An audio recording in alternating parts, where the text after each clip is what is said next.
This is the Google London canteen, where everybody comes up for their lunch between 12 and 2. Breakfast as well here. Breakfast as well? Yeah, the breakfast here is probably one of the best parts. You come in at 8:30 and you get a full English breakfast where you can have bagels, or it's great. Why is lunch free? A fundamental question. What is it about Google that the management decided lunch should be free?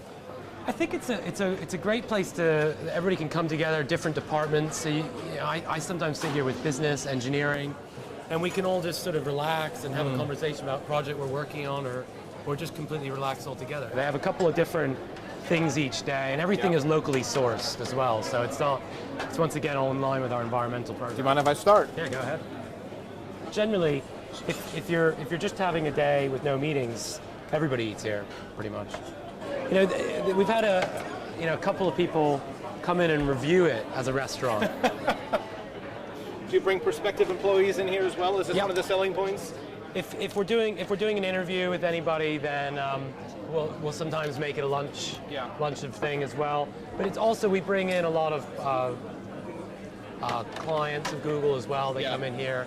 The breakfast meeting is a particular good way to talk to your customers and get to know a bit better, and it's always great to have people come into the office.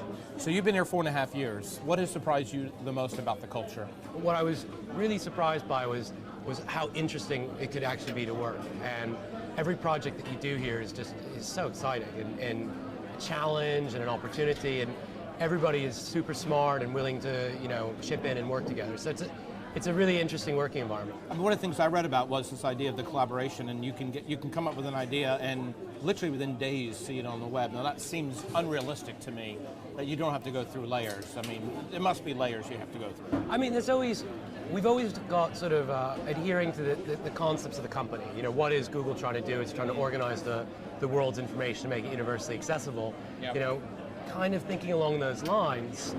If your project is, start as a 20% project, you're allowed to spend effectively 20% of your time coming up with something that's related to Google. And 3 of my projects have turned into my job at Google. Whoa, good shot.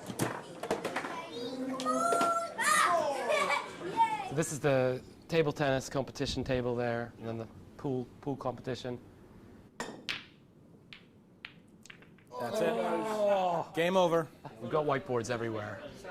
It's a great way of just being able to think up something, write it down, rub it off. And do you feel like it's still a small company, even though it's not, obviously, a small company? Yeah, I mean, it's amazing how we've maintained that feeling of you can still get things done, people still got great ideas, and you don't get stuck in anything that slows you down like some big companies can get to. So we've just gone from the lunchroom to another floor where we saw a place for free coffee and place for people to gather, and we have another one. Yeah, it's that startup feeling. This is our atrium. This is not what I expected. This is for meetings. Let's show this to everybody. When he says meeting room, this is the idea of a meeting room. This is a deck chair. So that's a look at the Google office here in London with its 600 employees, with everything from deck chairs to hammocks, and of course the free food. I have to say, the lunch wasn't bad, and I'm a bit stuffed. Jim Bolton, CNN, London.